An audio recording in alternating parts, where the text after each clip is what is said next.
ਸ਼ੁਰੂਆਤ ਕਰਦੇ ਜਾਂਦੇ ਹਰਜੋਤ ਸਿੰਘ ਜੀ, ਵੀਕਐਂਡ ਦੇ ਉੱਤੇ ਜੋ ਵਾਈਟ ਹਾਊਸ ਦੇ ਨਜ਼ਦੀਕ ਗੋਲੀकांड ਜਿਹੜਾ ਉਹ ਵਾਪਰਿਆ। ਨੈਸਰੀ ਬੈਸਟ 21 ਸਾਲਾਂ ਦਾ ਜਿਹੜਾ ਇੱਕ ਬੰਦਾ, ਉਸਨੇ ਵਾਈਟ ਹਾਊਸ ਦੇ ਨਜ਼ਦੀਕ ਜਾ ਕੇ ਆਪਣੀ ਝੋਲੀ ਦੇ ਵਿੱਚੋਂ ਬੰਦੂਕ ਕੱਢ ਕੇ ਗੋਲੀकांड ਕਰਨ ਦਾ ਜਿਹੜਾ ਉਹ ਕੋਸ਼ਿਸ਼ ਕੀਤੀ, ਜਿਸ ਤੋਂ ਬਾਅਦ ਦੇ ਵਿੱਚ ਜਿਹੜੀ ਸੀਕਰਟ ਸਰਵਿਸ ਆ ਉਹਨਾਂ ਨੇ ਜਵਾਬੀ ਕਾਰਵਾਈ ਕਰਦੇ ਹੋਏ ਉਸ ਦੇ ਉੱਤੇ ਵੀ ਜਿਹੜੀ ਉਹ ਸ਼ੂਟ ਕੀਤਾ, ਤੇ ਕਹਿੰਦਾ ਵੀ ਜਿਹੜਾ ਸ਼ੂਟਰ ਆ ਉਸ ਨੂੰ ਬਾਅਦ ਦੇ ਵਿੱਚ ਮਾਰ ਮੁਕਾਇਆ ਗਿਆ ਹੈਗਾ ਆ।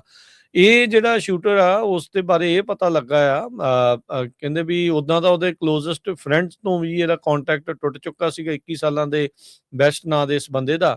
ਤੇ ਕਹਿੰਦੇ ਵੀ ਇਹ ਆਪਣੇ ਆਪ ਨੂੰ ਜੀਸਸ ਕ੍ਰਾਈਸਟ ਮੰਨਣ ਲੱਗ ਗਿਆ ਸੀਗਾ, ਵੀ ਕਹਿੰਦਾ ਵੀ ਮੈਂ ਹੀ ਜਿਹੜਾ ਜੀਸਸ ਕ੍ਰਾਈਸਟ ਹੈਗਾ ਆ। ਤੇ ਇਸ ਤਰੀਕੇ ਦੇ ਨਾਲ ਬਾਲਟੀਮੋਰ ਕਾਉਂਟੀ ਦੇ ਵਿੱਚ ਮੈਰੀਲੈਂਡ 'ਚ ਡੰਡਾਲਕ ਹਾਈ ਸਕੂਲ ਦਾ ਇਹ ਜਿਹੜਾ ਉਹ ਗੱਲਾਂ ਉੱਥੇ ਦਾ ਇਹ ਜਿਹੜਾ ਉਹ ਪੜ੍ਹਿਆ ਸੀਗਾ, ਟਰੈਕ ਰਨ ਕਰਦਾ ਹੁੰਦਾ ਸੀਗਾ। ਤੇ ਕਹਿੰਦੇ ਵੀ ਇੱਕ ਰੋਂਗ ਟਰਨ ਤੋਂ ਬਾਅਦ ਦੂਜੀ ਰੋਂਗ ਟਰਨ ਇਹਦੀ ਹੁੰਦੀ ਗਈ, ਤੇ ਬਾਅਦ ਦੇ ਵਿੱਚ ਇਹ ਇੱਥੇ ਤੱਕ ਜਿਹੜਾ ਉਹ ਆਣ ਪਹੁੰਚਿਆ।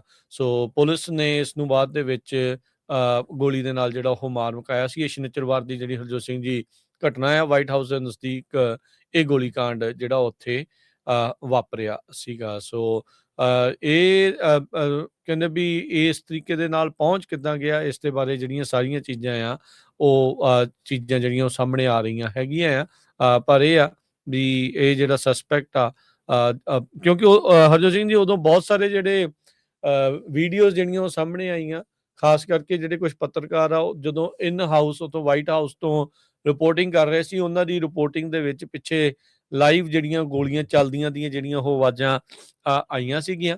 ਸੋ ਇਸ ਨੂੰ ਜਿਹੜਾ ਉਹ ਮਾਰ ਮੁਕਾਇਆ ਗਿਆ ਆ। ਸੋ ਟਰੈਸ ਪਾਸਿੰਗ ਕਰਨ ਦੀ ਜਿਹੜੀ ਇਸ ਦੀ ਕੋਸ਼ਿਸ਼ ਸੀ, ਪਰ ਟਰੈਸ ਪਾਸਿੰਗ ਕਰਦੇ ਕਰਦੇ ਹਰਜੋਤ ਸਿੰਘ ਜੀ ਇਸ ਨੇ ਜਿਹੜੇ ਗੋਲੀकांड ਨੂੰ ਅੰਜਾਮ ਦਿੱਤਾ। ਇਨਫੈਕਟ ਇਹ ਪਹਿਲਾਂ ਵੀ ਇੱਕ ਵਾਰੀ ਵਾਈਟ ਹਾਊਸ ਦੇ ਵਿੱਚ ਦਾਖਲ ਹੋਣ ਦੀ, ਟਰੈਸ ਪਾਸ ਕਰਨ ਦੀ ਇਸ ਨੇ ਜਿਹੜੀ ਉਹ ਕੋਸ਼ਿਸ਼ ਜਿਹੜੀ ਉਹ ਕੀਤੀ ਸੀਗੀ। ਇਹ ਕਹਿੰਦੇ ਵੀ ਸੀਕਰਟ ਸਰਵਿਸ ਚੈੱਕ ਪੁਆਇੰਟ ਦੇ ਉੱਤੇ ਹੁਣ ਜਿਹੜਾ ਇਸਨੇ ਆਪਣੇ ਬੈਗ ਦੇ ਵਿੱਚੋਂ ਜਦੋਂ ਬੰਦੂਕ ਕੱਢੀ, ਗਨ ਪੁੱਲ ਕਰ ਲਈ, ਤਾਂ ਉਸ ਦੇ ਵੱਲ ਨੂੰ ਕਈ ਗੋਲੀਆਂ ਜਿਹੜੀਆਂ ਫਿਰ ਜਿਹੜੀਆਂ ਚਲਾਈਆਂ ਗਈਆਂ, ਜਿਸ ਤੋਂ ਬਾਅਦ ਇਸ ਨੂੰ ਉੱਥੇ ਹੀ ਢੇਰ ਕਰ ਦਿੱਤਾ ਗਿਆ ਤੇ ਉਸ ਨੂੰ ਜਿਹੜਾ ਉਹ ਮਾਰ ਦਿੱਤਾ ਗਿਆ। ਇੱਕ ਬਾਈਸਟੈਂਡਰ ਬੰਦਾ ਸੀਗਾ, ਉਸ ਤੇ ਵੀ ਗੋਲੀ ਲੱਗੀ ਆ, ਤੇ ਕੱਲ ਤੱਕ ਇਹ ਦੱਸਿਆ ਗਿਆ ਸੀਗਾ ਵੀ ਉਹ ਸੀਰੀਅਸ ਕੰਡੀਸ਼ਨ ਦੇ ਵਿੱਚ ਜਿਹੜਾ ਉਹ ਹੈਗਾ ਆ। ਤੇ ਪਰ ਸੀਕਰਟ ਸਰਵਿਸ ਵਾਲੇ ਕਹਿੰਦੇ ਵੀ ਅਸੀਂ ਉਮੀਦ ਕਰਦੇ ਹਾਂ ਵੀ ਉਹ ਫੁੱਲ ਰਿਕਵਰੀ ਜਿਹੜੀ ਉਹ ਇਵੈਂਚੁਅਲੀ ਘਰ ਜਿਹੜੀ ਉਹ ਜਾਵੇਗਾ। ਜੁਲਾਈ 2025 ਦੇ ਵਿੱਚ ਅਨਲਾਫੁਲ ਐਂਟਰੀ ਤੇ ਕਹਿੰਦੇ ਵੀ ਐਗਜ਼ਿਟ ਟਰਨ ਜਿਹੜਾ ਟਰਨਸਟਲ ਹੁੰਦਾ ਆ, ਉਹਦੀ ਵਰਤੋਂ ਕਰਕੇ ਅੰਦਰ ਵੜਨ ਦੀ ਇਸਨੇ ਜਿਹੜੀ ਉਹ ਕੋਸ਼ਿਸ਼ ਜਿਹੜੀ ਉਹ ਕੀਤੀ ਸੀਗੀ ਜੁਲਾਈ ਦੇ ਵਿੱਚ। ਤੇ ਹੁਣ ਤਕਰੀਬਨ ਹਰਜੋਤ ਸਿੰਘ ਜੀ 10 ਮਹੀਨਿਆਂ ਬਾਅਦ ਇਸਨੇ ਜਿਹੜੀਆਂ ਬੰਦੂਕੀ ਜਿਹੜੀ ਉੱਥੇ ਕੱਢ ਲਈ, ਜਿਸ ਤੋਂ ਬਾਅਦ ਦੇ ਵਿੱਚ ਇਸ ਨੂੰ ਗੋਲੀ ਮਾਰ ਕੇ ਢੇਰ ਕਰ ਦਿੱਤਾ ਗਿਆ। ਜੀ।